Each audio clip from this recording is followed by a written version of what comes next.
አሰላሙ አሌይኩም ወራህመቱላሂ ወበረካቱ።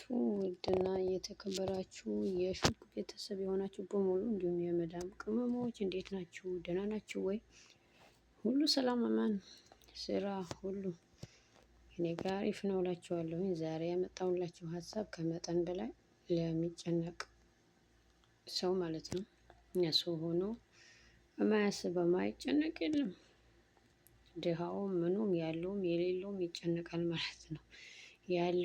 ያለው ነገር ላይ እንዲጨምር የሌለውም ደግሞ እንዴት አድርጌ ላግኝ በሚል ብቻ በብዙ አይነት ነገር ሰው ይጨነቃል ማለት ነው። እና መጨናነቅ አያስፈልግም።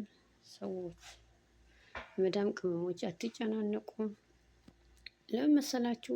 ምንም ተጨናንቀን የትም አንደርስም። የባስ በራሳችን ላይ በሽታ ነው የምንፈጥረው ማለት ነው። ከመጠን በላይ መጨናነቅ አእምሮን ይጎዳል። እና መጨናነቅ አያስፈልግም። ሁሉንም ነገር ፈጣሪ ያለው ነው የሚሆነው። ሁን ያለው ይሆናል፣ ሁን ያላለው ደግሞ አይሆንም። እና እንደኛ በሆነ የት በደረስን ማለት ነው። እኛ ብዙ ነገር እናስባለን፣ አላህ ደግሞ እኛን ወስናልና አላህ ይፈጽማል ማለት ነው እላችኋለሁ። እና ምን ልላችሁ ፈልጌ ነው፣ ብዙ አትጨናነቁም። ለዛች ለቤተሰብ ለምን ለዛ ምንም አላረኩም፣ ለዛኝም ለዚህም ለአክስት ለምን እያላችሁኝ፣ በተለይ መዳም ቅመሞች ያው ብዙ ጊዜ ይነገረናል ይነገራል። በቃ እኛ አንሰማም። ለምን እንደሆነ አላውቅም። አእምሯችን እናጨናንቀዋለን። እዚህ ጋር ደክመን አቅም አጥተን ጉልበታችን ሁላ እየተዳከመ ይሄዳል። በየጊዜው በየጊዜው በዋል ባደርን ቁጥር ጊዜያችን በቃ ይሄዳል።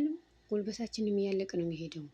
እና የምንሰራው ነገር እንኳን ቢያንስ በሰራነው በደሞዛችን መደሰት አለብን። የምናገኘው ሳንቲም ማባከን የለብንም። ለዛችም ለዚችም 10 ልብስ ኮተት እየተገዛ ከምናባክነው ማለት ነው። እንደኔ ሀሳብ እስኪ እናንተም ኮመንት ላይ ታስቀምጡልኛላችሁ ሀሳባችሁ። ብሩን ሰብስበን ይዘን ማለት ነው። እንደኔ ሀሳብ ብሩን ሰብስበን ይዘን ከሄድን በኋላ ቢያንስ ደህና ቦታ ደህና ስራ ይዘን ከዛ በኋላ ለቤተሰብ ለምንም ያኔ መርዳት ይሻላል ማለት ነው። ለምን ብትሉ አሁን ከስር ስር በሰጣችሁ ባወጣችሁ ለዛችም ለዚችም ለእንትናም ለእንትና እያላችሁ ከማከፋፈል ያ የምታከፋፍሉት ብር ከፈለጉ ያኩርፉ፣ ከፈለጉም አያውሯችሁ። ዘም ብላችሁ ብሩን ያገኛችሁትን አጠራቀሙ። በተለይ እዚህ ሀገር ልብስ አትግዙ። ወላሂ እዚህ ሀገር ልብስ ውድ ነው። እንዴ 50 ብር 100 ብር የሚለው አሁን በእኛ ሲመነዘር ብዙ ነው። ቢያንስ 2 ቅያሬ ይገዛል። ሀገራችን ላይ 3 ቅያሬ ድረስ ይገዛል። ለምን ብትሉ እኔ ዱባይ ያለው ሺኢን ላይ ብዙ ልብስ አዘዝኩ። የሚገርማችሁ ነገር እቃ ብቻ ያኔ የመጀመሪያም ስለሆነ ያው ብዙም ይሄን ያህል እውቀትም አልገባኝም። ዝም ብዬ ብሩን እንዳገኘሁኝ ጨፈጭፍኩት። ቢያንስ 150 ኪሎ የሚሆን ልብስ ገዛ ማለት ነው። ለቤተሰብ ለወንድሞቼ፣ ለወንድሜ ልጆች፣ ለእህቴ ልጆች እና ራቅ ያለም ዘመድ ምን ብቻ ምን ልበላችሁ ጋዝቼ እና ከዛ በኋላ ኢትዮጵያ ካርጎ አድርጌ እገባላችኋለሁኝ። 3 ቀን ተንከራተትኩ ማለት ነው።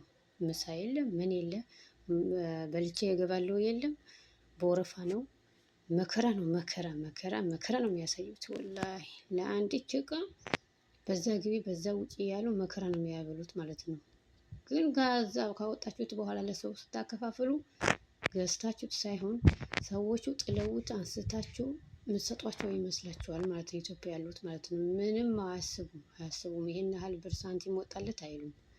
ከዛ ሳንቲማችን እንዳለ በእጃችን እንዳለና ይሄንን ዝም ብለን ከመሬት ለቅመን ያመጣን ነገር እንደዛ ነው የሚያስቡት ማለት ነው። እና እዚህ መጥተው ራሱን ለፍተው ካላዩት አያምኑም። ሁሌም ነው በቃ። እኔም መጀመሪያ ያዛያለሁ አላምንም ነበረ። መጥቼ ሳይሆን ነው ያመንኩት ሁሉም ነገር። እና ጨርቃ ተሰብስቡ እንደዚህ ማሽን ነገሮች ምናምን ነገሮች ራሱ ብሩ ሳንቲም ይዛችሁ ሄዳችሁ እዛው መግዛት ይሻላል። ወደዛ ሲመነዘር ኦቨር ነው የሚሆነው ማለት ነው።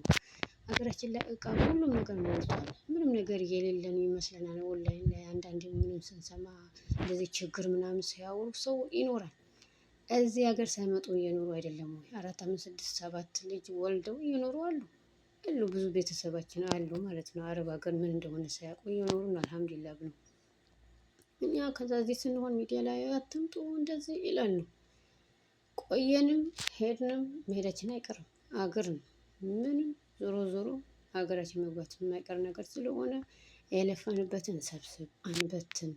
ስንት እህቶቻችን ናቸው በትነው ሀገር ከገቡ በኋላ የሚያስጠጋቸው አጥተው የሚያብዱ ሴቶች አሉ ማለት ነው። ብዙ ልጆች አሉ ሀታ እርዳታ እንኳን ማያገኙ ሚዲያ ላይ ብዙ ባይታወቁ ሆነ ለእርዳታ ራሱ አይታወቁም ማለት ነው። ምናልባት ሚዲያ የሚታወቁ ሰው አውጥቷቸው ካልሆነ በስተቀር ለመርዳት ራሱ የማያገኙበት እድል አለ። ስንት ሴቶች ያብዳሉ። እና የሰራንበትን ሰብስበን ሀገር ከገባን በኋላ የሆነ ደህና ስራ ጀምረን እንኳን ያኔ በትንሹ በስሱ ማገዝ። ለምን ብትሉ እዚህ ሆናችሁ ታግዟቸዋላችሁ፣ እንሰጣለን። እዚህ ሆነን የሚፈልጉትን እናደርጋለን። አገር ከገባን በኋላ ያን ነገር ሲቀርባቸው ዞር ብሎ አያዩም። እኔ አይቼዋለሁ። አገር ገባሁኝ። እንደው የሚገርማችሁ ነገር እኔ ቤት ገዝቼ ነበረ፣ የጨረቃ ቤት የሚባለው እሱ ገዝቼ ፈርሶብኝ ነው ድጋሚ እዚህ የመጣሁት ማለት ነው። ያው ዱባይ 3 አመት ሰራው። የሰራሁበት እንዳለ የተወሰነ እንዳልኳቸው ጨርቅ ሰብስቤ የተወሰነውን በርካሽ የጨረቃ ቤት ገዛሁ። ምን ብዬ አጥር አሳጥሬ ብር ምናምን ሁሉም ነገሩ ቤቱን አሳድሼ ካበቃሁ በኋላ ነው። አጋጣሚ ደግሞ ልሸጠው ባልኩኝ ሰዓት ፈረሳ ገባ ማለት ነው። በቃ ልሸጠው ውል ተዋውዬ 2 ቀን ምናምን ልሸጠው እንደዛ በተዘጋጀው ጊዜ ፈረሰ ማለት ነው።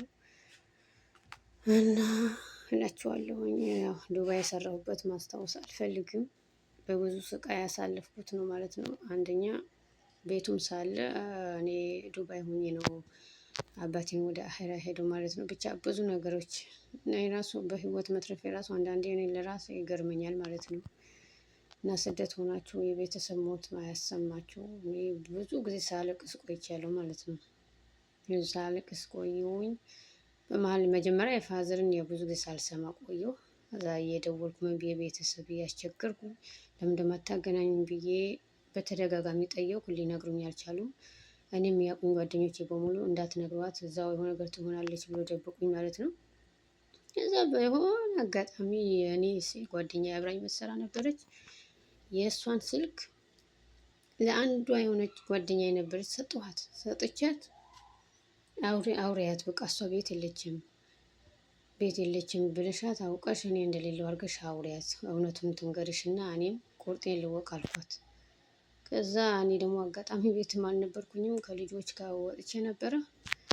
ከዛ ወጥቼ እስከምመጣ ልካታ አውርተዋል መሰለኝ። ያው እንደፈረችው ነው። ቆይተዋል እኮ ያው አትንገሯት ስለተባለ ነው ቤተሰብ አትንገሯት ምናምን ብለውን ነው አለቻት ማለት ነው። እሷም ደግሞ እንዳትደብቅኝ አደራሽን፣ ሁሌ እንዴ ውስጤ ከሚጨነቅ ቁርጤን አውቄ ብቀመጥ ይሻላል ብያት ነበረ ማለት ነው ጓደኛዬ። እና እንደዛ ስላልኳት ነግራኛለች። እና ከሰማሁ ጊዜ ወዲህ ሳለቅስ ቆየሁት እላችኋለሁ። ብቻ ከባድ ነው በስደት የቤተሰብ ሞት መስማት በጣም ከባድ ነበረ ያሳለፍኩት ጊዜ። እንደዛውም እያለቀስኩ የሰራሁኝ ያው ብቻ ምን ልበላችሁ ብቻ ከባድ ነው። እና እንደዛው የሆንኩ በመሃል ያው ቤቱ ገዝቼው ነበር ይሄ ነገር ሳልሰማ በፊት። ከዛ ትንሽ ቆይቼ እንዲሁ ለቅሶ ላይ ያለሁ ቤቱን ፈርሷል የሚባል ነገር ነገሩ። ከዛ ሁሉም ነገር በቃ ጨለመብኝ ማለት ነው። እና ተደበላለቀብኝ ምኑ ከምኑ በቃ ተንቀጠቀጥኩ እዛው በቃ ማውራት አቃተኝ ሰዎቹ ሲጠሩኝ ዝም። እና የሚገርማችሁ ልጅቷ ታማለች እንደ ቁርአን ይቀራባት እንደ እስከሚለኝ ድረስ ሰውየው ማለት ነው ብሎኛል። የሚገርማችሁ አይ ምንም እኮ አልሆነችም እንዲህ ብላ አስረዳችሁ ሰውየው። ከዛ እሱም ደግሞ አይዞሽ ብሎ ምን ብሎ አጽናንቶኝ ምናምን ነገር ወደ ክፍሉ ገባ አላችኋለሁኝ። እና ብዙ ነገር አሳለፍኩኝ ስለሆነ የዱባይ የሰራሁትን ምንም ማስታወስ ስለማልፈልግ ብዙ ጊዜ ዝም እላለሁ ማለት ነው። እና አንዷ ጓደኛዬ እንደዚህ ቤት ፈርሶብኝ እንደዛ በቤት ኪራይ ስትል ሰምቼ ማለት ነው የራሴ ነው በቃ የተሰማኝ። ስለኔ ነው የምታወራው ብዬ በቃ የሆነ ውስጤ በጣም እንትን አለ ማለት ነው። ብቻ ከመጠን በላይ ማለት መጨናነቅ ምንም ትርፍ የለውም በሽታ ነው እንጂ። እና በተኛው በሰራ ቁጥር እያለቀስኩኝ ምን እያልኩኝ እንደዛው ከሀገር ገባሁ። ቤቱም ሲፈርስ ፋዘርም ስሰማ አቋረጥኩኝ ማለት ስራውን ትቼ ወደ ሀገር ገባሁ እላችኋለሁኝ። ከቤቱም አልሆንኩ ፋዘርም ለቅሶ ምኑን በቃ አንድ ላይ ተደራረበብኝ። ለተወሰነ ጊዜ ትንሽ ታመምኩኝ። እዛ መልሼ መጠንከር እንዳለብኝም ደግሞ እና ፋዘርም በህልሜ እየመጣ አስቸገረኝ። የሆነ እየተቆጣ ኮስተር ብሎ እንደዛ ነገር እየመጣ ሲያስቸግረኝ ማልቀሱ ተውኩት። እዛም ደግሞ አንዳንዴ የተደረገ ነገር አደረኩኝ አይባልም። ስደቃው ምንም እንትን እያልኩኝ አሳለፉት። ከዛ መጠንከር አለብኝ አልኩኝ። ከዛ እኔ እንዲህ ስሆን ደግሞ ማዘር የሌለ ታመመች። በቃ ልጄን አምጡልኝ አምጡልኝ እያለች እሷ እዛ የሆነ ነገር ከሆነች እኔ በቃ እንትን አልፈልግም፣ ብሩም ሳንቲም ምንም ነገር ይቅርብኝ፣ ልጄን አምጡልኝ አለች። እኔ ዱባይ እያለሁ ገባሁ። ወዲያውኑ ጊዜ ሳልጨርስ ሀገር ገባሁ እላቸዋለሁ። ባዶ እጄ ገባሁ ማለት ነው። እዛ ያ ሁላ ጨርቅ አከፋፈልኩኝ ለቤተሰብ ምን አልኩኝ። ተወሰነ ሰዓት ቁጭ አልኩኝ። ለታክሲ ሁላ መለመን ጀመርኩ ማለት ነው። ሴቶች ይሄም ሁላ ውርደት አለ ማለት ነው። 3 አመት ሰርቼ ባዶ ቁጭ። በቃ ሁለተኛ የሰው ሀገር አልመለስም ብዬ ሄድኩኝ። ግን የሚገርማችሁ መጣሁ እንደገና እዚህ እና አንዳንዴ በሰው እጅ መኖር በጣም ከባድ ነው። ከመጠን በላይ ማሰብ ራሱ በቃ አንድ ጭንቀት ይፈጥራል። ጭንቀት ነው የሚፈጥረው። ያ ረቢ።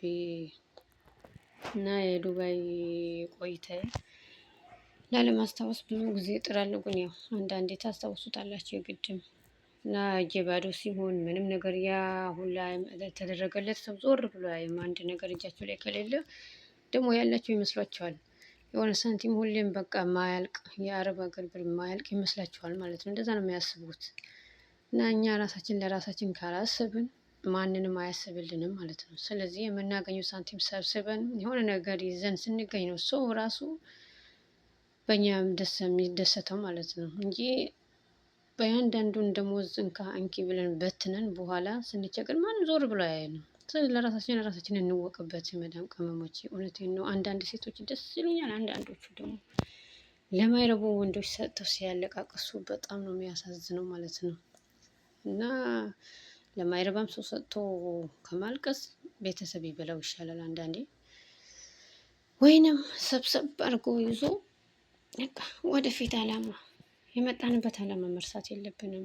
ሳንጨናነቅ ምን ሳንል የለፋንበት እንቅልፍ አጥተን እረፍት አጥተን የእረፍት ጊዜ አጥተን እንዲሰርተን ተጨንቀን ያመጣነው ሳንቲም ማባከን የለብንም። ይሄ ጨርቅ ምናምን ነገሮች በቃ 10 ነገሮች ምንም ነገር አትግዙ። ሳንቲም ይዛችሁ ሂዱ። አስፈላጊ ነገሮች ሀገራችን ላይ ሁሉም ነገር ብር ካለ ሁሉም ነገር ሞልቷል። ምንም ነገር የሌለን ይመስላል። አሁን እዚህ እቃ ስንገዛ ሀገራችን ለምንም የሌለ ይመስላቸዋል ማለት ነው። አንዳንዶቹ እንደው ይሄ አለ እንዴ ይሄ አለ እንዴ ብሎ ይጠይቃሉ ማለት ነው። እና እንደዛ ነው እላችኋለሁ። ከመጠን በላይ አትጨናነቁ። አላህ ያለው ይሆናል። እኛ እናስበዋለን፣ አላህ ይፈጽመዋል ማለት ነው። ከመጠን በላይ ማሰብ ለጭንቀት ይዳርጋል ማለት ነው። ብቻ ሁሉም ነገር ለፈጣሪ መስጠት ነው። ለዚች ቀሪ ዓለም ደግሞ መጨናነቅ አያስፈልግም እላችኋለሁ። የመዳን ቀንቦች በቃ እንዳልኳቸው ማለት ነው። ብር ሰብስቡ